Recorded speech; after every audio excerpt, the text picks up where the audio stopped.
Good afternoon, everyone. This is a video for the 1987 Chevrolet Sprint Turbo. My name is Simon. I'm the current owner of this car, and I would just like to make a video about it, and so you can get a better look at it.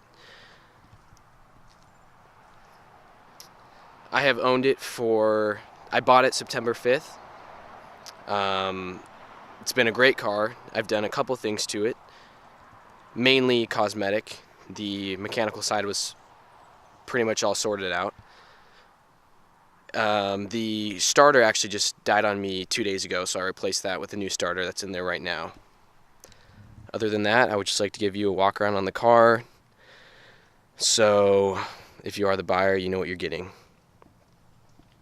I'll point out a scrape right here on the front bumper. Let me get a little closer so you can see the actual damage. Hopefully it focuses. Come on.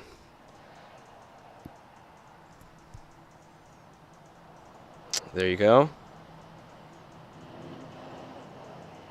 So, I mean, it needs to be painted, sanded down, painted. And then also, unfortunately, this skirt fell off right here that goes around, so that's that. Other than that, the paint is in excellent condition. The front grille has a crack here and was attached for the longest time with this screw and a washer holding it in, but that recently came out, so I'll probably end up just fixing that, but just to hold it down a little better. But yeah, so it's not held on extremely well right now. Some things about the car. I had a couple questions on, which makes sense, so I'm going to try to answer the questions that I would think I would ask if I was looking to buy this car. Like, why is it for sale if I've only owned it for so long, not very long? That answer to that question is, I'm selling the car because I had 3 cars. I had a truck, which I just sold, but I'm just looking to simplify. So, pay less insurance. And also, I've had this car, I've enjoyed it. It's been fun, but I like the idea of getting something else as well, so someone else can enjoy this thing, because it's an awesome car.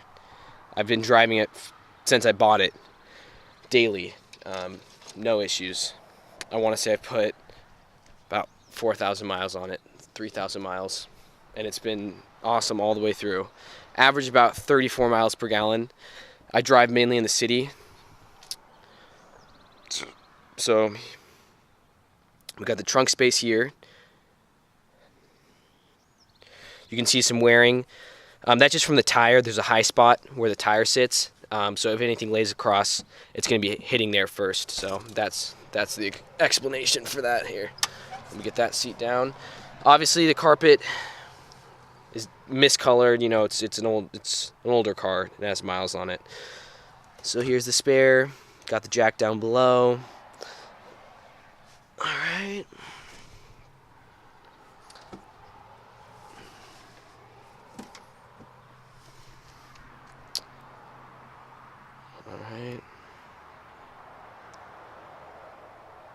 I do have the panel. It's kind of like a particle board covered with some fabric. Not really fabric, it's like a plastic finish. I have that. I put speakers in here to give it some better sound, but it was not, the speakers weighed more than they should have, and this particle board wasn't supportive enough to hold them in there in the way I had it mounted, so they fell out. So I'm going to resecure that and put it back in. But it looks good once that's in there, so that hole's not there. But the chairs in the back, seats, the bench is in great condition. Unfortunately, the major tearing is right here. This covering was the same that was on that back panel piece that had the speakers in it. It was the same kind of material. But yeah, so it's ripping, minor ripping down here, serious up here. On the other seat, not as bad. A rip here and a rip here, but the actual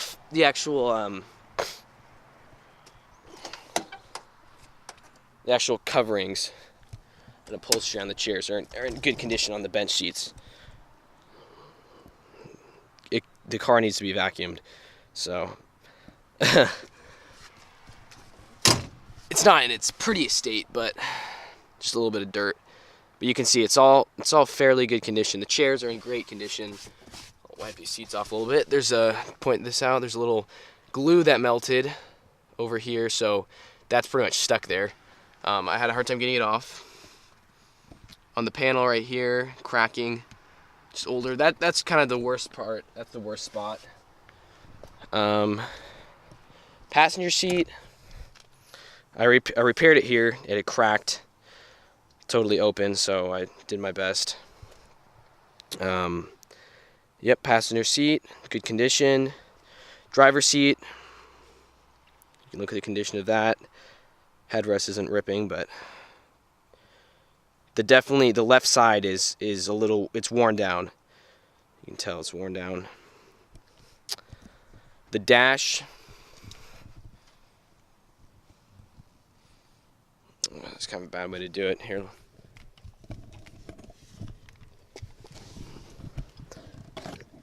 The dash, I'll try to show you. So it has some tears and cracks. Tears and cracks, but you know, besides that, it's in good condition. That's the worst spot right there. Bluetooth radio. Hooks up to your phone. Speakers should start playing music. Speakers work well.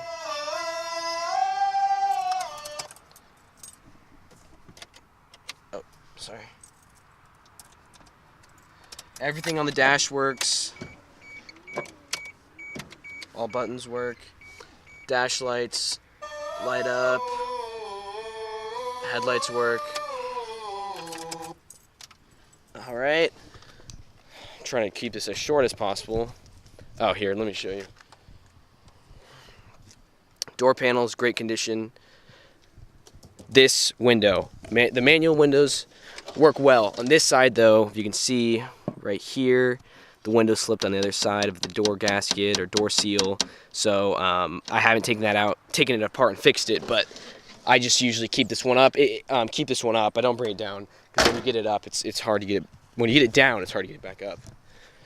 This door panel, I'll give you the rundown. Clean.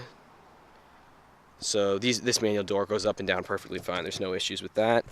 The carpet, you know, needs to be vacuumed again, which I can do that. I'll make it look a little better. Steering wheel has a cover on it. Unfortunately, this is worn out pretty bad, but that's the worst of it. Horn works. Yep, so all these buttons work. Let me pop the hood, give you the rundown.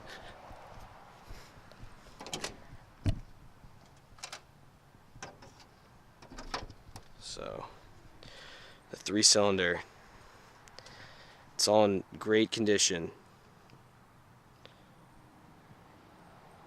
Not a lot of leaky oil. It's all dry. Nothing, I mean, it could definitely be cleaned, but intercooler, battery. Yep, this janky elbow I put in here. This is the pressure side of the turbo. So the old pipe had a hole in it, and I couldn't find another one, so I had to do my own kind of, let's just say, not perfect setup. This could be replaced with a metal or steel elbow. It would look better. Probably perform better if there is possible minor leaking. So I need to do a compression test and I'll figure it out. But yeah, that's that. The turbo is down, straight down. That line is for the pressure gauge. You can see the intake side, the cold air, or not cold air intake, but the intake for the turbo there. And then it comes out on the pressure side right there. And then the compressor has a little heat cover on it. Unfortunately, if I had the grill off right here, I could give you a better view of that. Let me try to slip it in here and see. That's the wastegate. Yeah, dang, I can't really get a great view at it.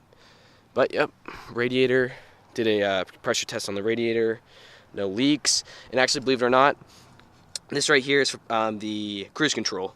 So you have the cruise control box module, and it needs to be hooked up. I actually have the setup for that. I did not hook it up myself, but it is nice because your foot kind of gets tired sitting in this car, and your butt starts to hurt.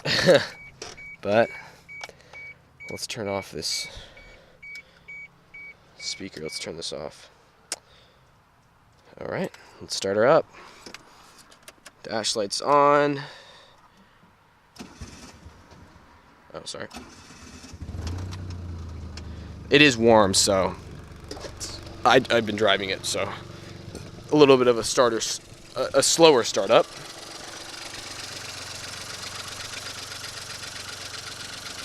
Here it is, though.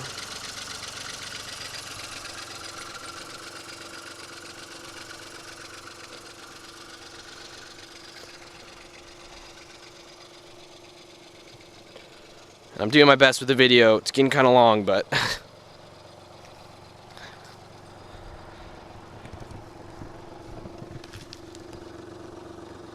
try to point the mic towards it.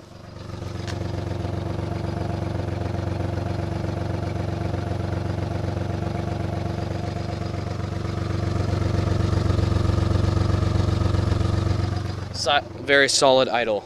All right, let's drop this hatch. Lights work. All lights work. Car freaking runs like a champ.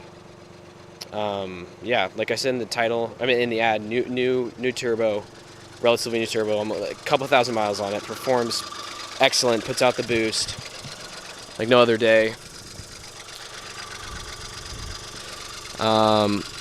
This is the back side. I wish I had a light. It's hard to see, it's getting dark, but I put a new starter in there, so the new starter I was going to show you. But yep, that's it.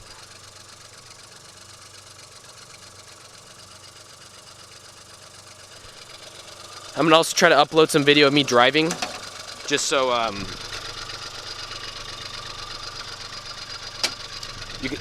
you can see that if you'd like. I tried to film it. I did a take of this yesterday, but it did not turn out as I planned because I tried driving with my camera, and this one's kind of big and bulky. So, but yeah, hope you enjoyed looking at the car, and have a nice rest of your day. Go 3 cylinders.